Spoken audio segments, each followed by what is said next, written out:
prescripcionenfermera.com. Tema 27. Fármacos contra la insuficiencia cardíaca. Inotrópicos positivos, IECAs, ARAs y diuréticos. La insuficiencia cardíaca es un síndrome clínico debido con mayor frecuencia a la disfunción sistólica del ventrículo izquierdo. En la insuficiencia cardíaca, el ventrículo izquierdo es incapaz de mantener un volumen sistólico adecuado y ello ocasiona una serie de respuestas orgánicas y puesta en marcha de mecanismos compensadores. El tratamiento de la insuficiencia cardíaca es complejo e incluye distintos fármacos, dependiendo de la fase de la enfermedad. Glucósidos digitálicos. Otros inotrópicos positivos. Los inotrópicos positivos son fármacos que aumentan la fuerza de contracción. Son muy útiles, por lo tanto, en situaciones en las que se requiere incrementar esta, bien porque el corazón no bombea adecuadamente o bien porque se requiere mayor aporte sanguíneo. Los glucósicos digitálicos, en concreto la digoxina, han sido los inotrópicos positivos más utilizados, pero los inconvenientes que plantea su utilización, relacionados entre otros aspectos con su escaso margen terapéutico y la posibilidad de intoxicación digitálica, han llevado al desarrollo de otros fármacos con distintos perfiles. Glucósicos digitálicos, la digoxina. La digoxina pertenece al grupo de los denominados glucósicos digitálicos o digitálicos que se obtienen de diversas plantas y forman parte de los fármacos más antiguos utilizados por el hombre. Aunque existen otros glucósidos, la digoxina presenta características favorables que han hecho que sea el glucósido de máxima utilización, siendo el único utilizado actualmente en la insuficiencia cardíaca. Su mecanismo de acción se basa en la unión específica, saturable y con alta afinidad a la subunidad alfa de la enzima ATPasa dependiente del sodio-potasio, la bomba de sodio. Esta bomba intercambia la entrada de 2 iones de potasio por la salida de 3 de sodio. El bloqueo de la enzima conduce a un aumento progresivo de la concentración intracelular de sodio y una reducción de la concentración de potasio.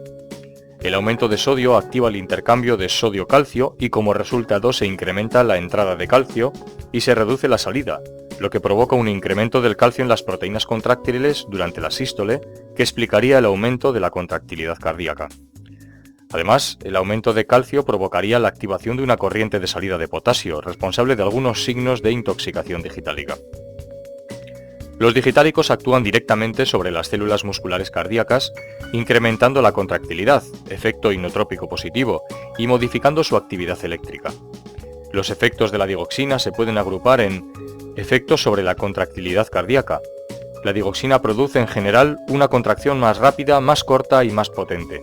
En pacientes con insuficiencia cardíaca, la digoxina aumenta la fuerza de contracción y el volumen minuto, disminuyendo la frecuencia cardíaca, la presión y el volumen telediastólico ventricular, la presión capilar pulmonar y la tensión parietal. Control neurohormonal. El aumento de la contractilidad y del volumen minuto producido por la digoxina inhibe los mecanismos compensadores neurohormonales en pacientes con insuficiencia cardíaca. Esta inhibición neurohormonal contribuye a reducir la frecuencia cardíaca, las resistencias vasculares periféricas y los signos de congestión e hipoperfusión.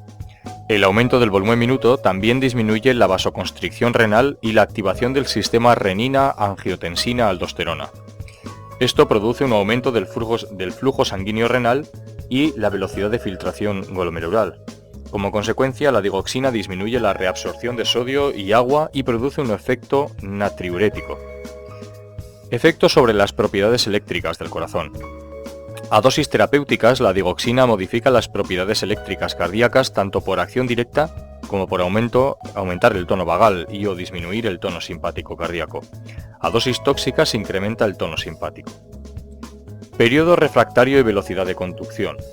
Tiene distintos efectos a este nivel. A dosis terapéuticas, la digoxina acorta la duración del potencial de acción y del periodo de refractario auricular.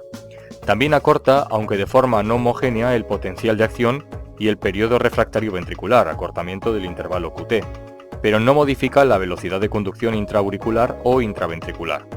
En el nodo auriculoventricular aumenta el periodo refractario y disminuye la velocidad de conducción, prolongación del intervalo PR. Automatismo. La digoxina, por todos los efectos anteriores, suprime la taquicardia refleja en el paciente con insuficiencia cardíaca. Además, reduce la frecuencia cardíaca por una acción directa sobre las células del nodo sinoauricular. A dosis tóxicas puede producir bradicardia sinusal. En lo referente a su farmacocinética, la digoxina se absorbe bien por vía oral con biodisponibilidad entre el 70 y el 80%. Sus efectos aparecen a los 30-90 minutos, más tarde si se toma con alimentos, y alcanzan el máximo entre 1,5 y 5 horas. La bacteria intestinal Eubacterium lentum degrada la digoxina en el metabolitos inactivos. Un 10% de la población contiene esa bacteria en su intestino y por lo tanto el ajuste de la dosis se hace más dificultoso. Por vía intravenosa el efecto aparece al cabo de 5 o 10 minutos y alcanza el máximo a los 30-60 minutos. Se une poco, un 25%, a proteínas plasmáticas y tiene un amplio volumen de distribución. Atraviesa la barrera hematoencefálica y la placenta, alcanzando concentraciones plasmáticas fetales entre un 50 y 85% de las maternas, por lo que es útil en algunas taquiarritmias fetales. Se acumula en el músculo esquelético, corazón, riñón e hígado, pero no en el tejido adiposo. Se metaboliza poco en el hígado, un 10, un 20%, y el resto se elimina por vía renal de forma inalterada. La eliminación renal es proporcional a la velocidad de filtración glomerular. La excreción renal varía con la edad. La semivida es larga, entre 35 y 45 horas, por lo que se necesitan varios días hasta alcanzar las concentraciones estacionarias y cuando se suspende el tratamiento, las acciones persisten 4 a 6 días. En pacientes con insuficiencia renal, la semivida se puede prolongar 2 a 4 veces, llegando incluso a tener una semivida de 5 días, que hacen necesario reducir la dosis a la mitad. Sufre recirculación enterohepática, que contribuye a prolongar la semivida. La digoxina es uno de los fármacos con menor margen terapéutico, lo que ocasiona con frecuencia intoxicación digitálica. Su incidencia y gravedad está disminuyendo gracias al mayor conocimiento existente acerca de sus acciones e interacciones, y porque cada vez se utiliza menos al disponer de otras alternativas terapéuticas. Durante la intoxicación digitálica aparecen manifestaciones cardíacas y extracardíacas. Las manifestaciones cardíacas consisten en la aparición de cualquier tipo de arritmia cardíaca, incluyendo la fibrilación ventricular. En el nodo auriculoventricular pueden aparecer diferentes grados de bloqueo de la conducción. Durante la intoxicación digitálica se observan en el electrocardiograma prolongación del intervalo PR, ensanchamiento del QRS, acortamiento del QT y depresión del ST. Las reacciones extracardíacas son diversas, incluyendo gastrointestinales, como anorexia, náuseas, vómitos, diarrea y dolor abdominal, que se han atribuido a la vasoconstricción mesentérica. Neurológicas, como cefalea, fatiga, neuralgia y parestesias, y psiquiátricas, delirio, desorientación, confusión, psicosis y alucinaciones. Incluso en ancianos pueden preceder a las manifestaciones cardíacas y por último visuales, como la visión borrosa, halos, escotomas, alteraciones en la percepción de los colores y endocrinas, como ginecomastia, galactorrea o cornificaciones vaginales. Otros inotrópicos positivos. Se incluyen en este apartado fármacos cuya acción principal es incrementar la fuerza de contracción. Algunos como la dopamina, la dobutamina o la isoprenalina son agonistas beta, cuyos aspectos generales se comentaron en el apartado correspondiente. Otros fármacos inotrópicos positivos son los inhibidores de la fosfodiesterasa, que incrementan la fuerza de contracción aumentando el AMP cíclico intracelular e incrementando la concentración de calcio. En concreto, la fosfodiesterasa 3, localizada a nivel cardíaco, es la diana farmacológica de estos compuestos, de los que los más utilizados son la amrinona y la milrinona, los cuales por este mecanismo de acción producen aumento de la contractilidad y del volumen minuto, disminuyendo la presión telediastólica, la presión capilar pulmonar y las resistencias vasculares. Un nuevo grupo de ionotrópicos positivos son los sensibilizadores del calcio, como el levosimendan, los cuales están en fase de investigación respecto a su posible uso terapéutico. Inhibidores de la enzima convertidora de la angiotensina, IECAS. Estos fármacos actúan sobre el sistema renina-angiotensina inhibiendo la enzima convertidora de la angiotensina, que cataliza el paso de angiotensina 1, relativamente inactiva, a angiotensina 2, activa.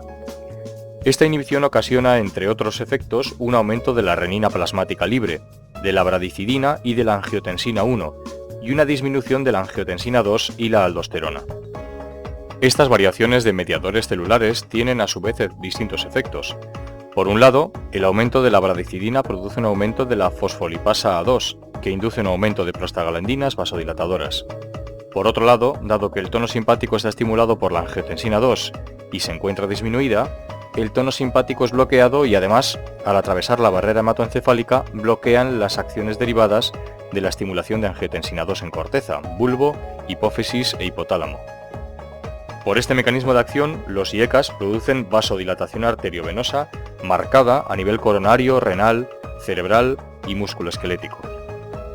En insuficiencia cardíaca sintomática, en tratamiento combinado con digoxina y diuréticos, la administración de IECAs disminuye los síntomas, mejorando la situación hemodinámica, la tolerancia al ejercicio y la calidad de vida, ya que producen una disminución de la presión capilar pulmonar y de la presión telediastólica, y una disminución de las resistencias vasculares periféricas con aumento del volumen. También producen un aumento de la diuresis y la natriuresis. Además, dado que la angiotensina 2 produce un efecto cardíaco sobre la pared miocárdica, facilitando los procesos de hipertrofia y de remodelado de la pared, y que estas acciones también son inhibidas por los IECAs, impiden la hipertrofia ventricular y por tanto disminuyen la aparición de insuficiencia cardíaca tardía. Al bloquear el remodelado, disminuyen la posibilidad de aneurisma de zonas infartadas y de hipertrofia miocárdica en zonas sanas, disminuyendo la posibilidad de la misma forma de aparición de insuficiencias tardías. Diversos estudios han demostrado también que la administración de IECAs por vía oral, desde el comienzo de un infarto de miocardio, disminuye la mortalidad del paciente. Los efectos beneficiosos de los IECAs son particularmente importantes en hipertensos y diabéticos. En pacientes hipertensos aumentan el flujo renal, pero no aumentan la velocidad de filtración glomerular. Los IECAs producen aumento de la diuresis y natriuresis y se han demostrado fármacos protectores renales en determinadas circunstancias. Se han sintetizado numerosos fármacos inhibidores de la enzima convertidora. Los más utilizados son el captopril, enalapril y fosinopril. Las principales diferencias entre ellos son de tipo cinético. El captopril se administra por vía oral, presentando una biodisponibilidad del 70%. Su absorción se ve alterada si se administra conjuntamente con alimentos, disminuyendo hasta un 40% la dosis absorbida, por lo que es necesario administrarlo fuera de las comidas una hora antes. La vida media es de 2 horas, lo que hace que se deba administrar 2 o 3 veces al día. Dosis altas y alteraciones renales prolongan considerablemente su vida media, ya que la mitad de la dosis se elimina por riñón inalterado y la otra mitad se metaboliza en el hígado. El enalapril es un profármaco que, para conseguir efecto, debe transformarse en el hígado en enalaprilato. El profármaco se absorbe bien, sin que sea afectado por los alimentos. Desde su administración consigue el pico a la hora, después de lo cual se metaboliza para conseguir el profármaco activo. Este retraso hace que el pico de efecto no se consiga hasta las 4 a 6 horas. Su vida media es también más prolongada, de 12 a 24 horas, por lo que se podrá administrar una sola vez al día. Se elimina casi por completo por vía renal de forma activa. Por las características cinéticas, los pacientes con hepatopatías tardarán más en conseguir el efecto, pues tardarán más en conseguir el fármaco activo, y en pacientes con patología renal aumentará su vida media. El fosinopril, al igual que el enalapril, es un profármaco que se debe metabolizar para conseguir el principio activo, fosinoprilato. Se absorbe de forma irregular, un 36%, y lento, no afectado por los alimentos. Su pico lo consigue a las 3 horas, teniendo una vida media de 11,5 horas. Se elimina por el riñón y la bilis, no afectándose su eliminación en situaciones de alteración renal. En cuanto a las reacciones adversas, en general, los IECAs son fármacos bien tolerados, aunque presentan algunos efectos secundarios relacionados con su mecanismo de acción, entre los que cabe destacar los siguientes: hipotensión, tos seca, hiperpotasemia, insuficiencia renal reversible y teratogenicidad, y algunas reacciones adversas que guardan relación con su estructura química, como erupciones cutáneas, exantema maculopapular, prurito, angioedema, fiebre, alteraciones gustativas, molestias digestivas como náuseas, diarrea, ictericia colostática, proteinuria, neutropenia, leucopenia y hepatotoxicidad. Por último, conviene tener en cuenta las posibles interacciones de los IECAs con otros fármacos, ya que pueden causar disminución del efecto o variaciones en los niveles plasmáticos de otros fármacos. Antes de asociar otro tratamiento a un paciente tratado con IECAs, debe valorarse la posibilidad de interacciones. Antagonistas de los receptores de angiotensina, ARA. Su principal mecanismo de acción es el bloqueo de la activación de los receptores de angiotensina 2, receptores AT1 y receptores AT2. Debido a este bloqueo se inhiben diversas señales intracelulares responsables del efecto de estos fármacos. Los efectos antihipertensivos son consecuencia del bloqueo de los receptores AT1. Recientemente ha sido motivo de discusión el papel de los receptores AT2 en los efectos de los ARA. Existen 6 ARA comercializados: candesartán, cilexetil, eprosartán, irbesartán, losartán, telmisartán y valsartán. Las diferencias entre ellos son fundamentalmente de tipo farmacocinético. Comparten con los IECA la inhibición del sistema renina-angiotensina, pero el mecanismo de acción es diferente. Sin embargo, los resultados terapéuticos de ambos grupos son muy similares. Los efectos adversos que provocan son mínimos. No producen tos y la incidencia de edema es menor que en los IECAs. Tienen efecto teratógeno, por lo que deben evitarse su uso en el embarazo. Pueden provocar hiperpotasemia en pacientes con nefropatía o que toman complementos de potasio o diuréticos ahorradores de potasio. Las interacciones con otros fármacos pueden ser también importantes, por lo que antes de asociarlos hay que consultar los datos existentes. Diuréticos. Los diuréticos han sido la piedra angular del tratamiento farmacológico de los pacientes con insuficiencia ventricular izquierda. Aunque no hay pruebas concluyentes de que reduzcan la mortalidad, son muy útiles para reducir los síntomas congestivos. Existen diferentes tipos de diuréticos, habitualmente clasificados según su potencia diurética, y cada uno de ellos ejerce su acción en un segmento de la nefrona. Las indicaciones de cada grupo son también variables. La mayoría pueden administrarse por vía oral o intravenosa con diferentes tiempos de acción. En lo que respecta a las reacciones adversas que pueden producir son variadas, generalmente hipotensión y anormalidades en líquidos y electrolitos, hipopotasemia, hiponatremia, etc. Cuando se administran por vía oral pueden producir reacciones adversas gastrointestinales. Cuando se utilizan diuréticos siempre hay que tener presentes las interacciones con otros fármacos que pueden llegar a ser importantes. A continuación, se resumen las características más importantes de cada uno de los grupos. Diuréticos de techo alto o máxima eficacia. Son también llamados diuréticos de asa, ya que actúan impidiendo la reabsorción de sodio en el asa de Henle. Los más representativos son la furosemida y la bumetanida. También impiden la reabsorción de magnesio y calcio en el túbulo colector, con lo que favorecen su excreción. El aumento de concentraciones de sodio en el interior de la nefrona hace que aumente el volumen. Además, también van a actuar sobre las arterias renales, produciendo vasodilatación. Todo ello conduce a una disminución de la tensión arterial. A dosis altas producen vasodilatación venosa, disminuyendo la precarga, y en tratamientos crónicos incrementan las concentraciones plasmáticas de glucosa y ácido úrico, por la competición para ser excretados por el túbulo. Se absorben vía oral, con biodisponibilidad variable entre ellos, comenzando el efecto entre 10 y 30 minutos tras su administración. Las concentraciones máximas se alcanzan a los 20-40 minutos y el efecto dura entre 6 y 8 horas. Si se administran por vía intravenosa, la administración debe realizarse de forma lenta, en unos 5 minutos. El efecto aparece rápidamente y dura unas 2 horas. Se unen fuertemente a proteínas plasmáticas, por lo que no se filtran en el glomérulo y tienen que ser segregados al túbulo proximal por transporte activo o por difusión pasiva. Se eliminan por la orina, parte de forma activa y parte metabolizados por el hígado. Los efectos adversos son habituales. El más frecuente es la hipopotasemia, lo que hace necesario vigilar los niveles de potasio y suministrar complementos y dieta rica en potasio o, en ocasiones, asociarlos con diuréticos ahorradores de potasio. Otros efectos adversos son la hiponatremia, hipocalcemia, hipomagnesemia, alcalosis hipoclorémica, hiperglucemia o hiperuricemia. También pueden causar hipovolemia con hipotensión y se han descrito casos de ototoxicidad. La furosemida pasa a leche materna, por lo que se recomienda cesar su administración durante la lactancia. Diuréticos de techo bajo o eficacia media. Son las llamadas tiacidas y actúan en el túbulo distal, impidiendo la reabsorción de sodio a ese nivel. Los más utilizados son la hidroclorotiacida y la clortalidona. Se absorben bien por vía oral con buena biodisponibilidad. La unión a proteínas plasmáticas es alta, excepto la hidroclorotiacida, que lo hace en un 40%. La semivida de eliminación varía considerablemente en unas tiacidas a otras.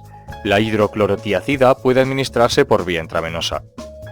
Respecto a los efectos adversos, los más frecuentes son hipopotasemia, que puede producir alcalosis metabólica. También puede producir hipercolesterolemia, hiperuricemia, hiperglucemia e hiponatremia. Se han comunicado casos de disfunción eréctil reversible que en ocasiones conlleva abandono del tratamiento. En algunos casos se han comunicado reacciones alérgicas que, si bien son poco frecuentes, pueden llegar a ser graves.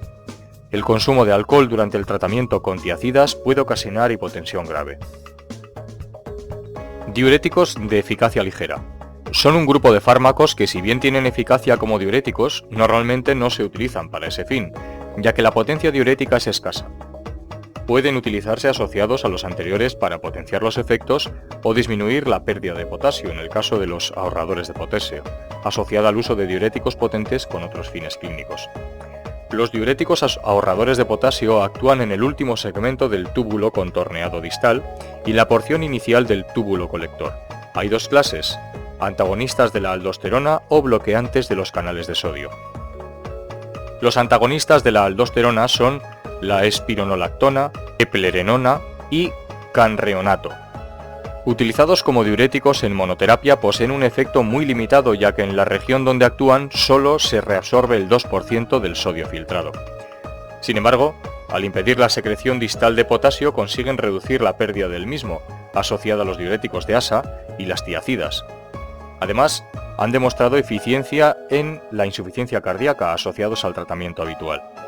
La espironolactona por vía oral presenta una biodisponibilidad del 90% y su acción máxima se alcanza a las 3 horas.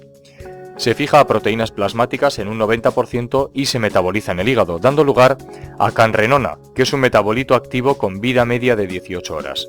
El efecto terapéutico completo se alcanza 2-3 días después del inicio del tratamiento. El efecto adverso más frecuente es la hiperpotasemia, que puede ser mortal. Por ello, habrá que vigilar durante su administración la aparición de síntomas indicativos. Puede presentarse impotencia y ginecomastia en varones y trastornos menstruales en mujeres. También pueden aparecer trastornos gastrointestinales. Los bloqueadores de los canales de sodio son triamtereno y la amilorida. Y al igual que los anteriores, su eficacia diurética es escasa, ya que actúan en regiones distales de la nefrona, donde la reabsorción de sodio es escasa. Igual que los inhibidores de la aldosterona, reducen la eliminación de potasio al impedir su secreción. Se administran por vía oral, logrando el efecto máximo a las 2 horas para el triamtereno y a las 6 horas para la amilorida.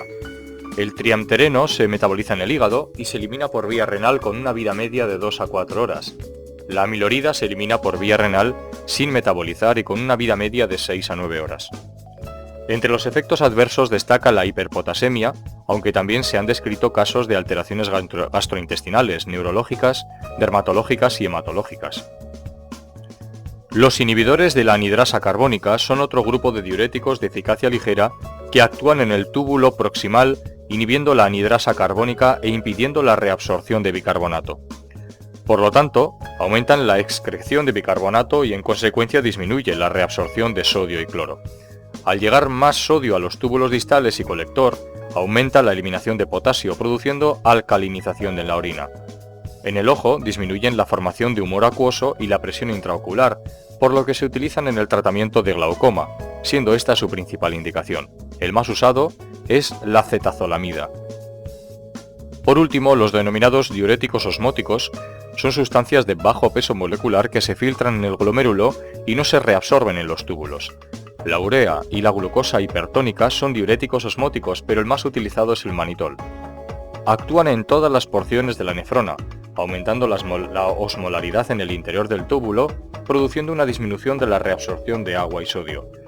El manitol no se absorbe por vía oral, debe administrarse por vía intravenosa con una dosis de prueba en inyección muy lenta, monitorizando las constantes vitales, diuresis y signos de insuficiencia cardíaca. Debe vigilarse también durante su administración la osmolaridad y la concentración de sodio en plasma para evitar hipo e hipernatremia. Los efectos adversos son variados: edema, tromboflebitis, hipotensión, taquicardia, dolor anginoso y alteraciones electrolíticas son los más frecuentes. También pueden aparecer cefaleas, náuseas y vómitos. No deben administrarse a pacientes con insuficiencia cardíaca congestiva o el riesgo de edema pulmonar. El principal uso del manitol es para reducir la presión intracraneal y la presión intraocular, también en el tratamiento y prevención del fracaso renal agudo y para aumentar la eliminación renal de tóxicos.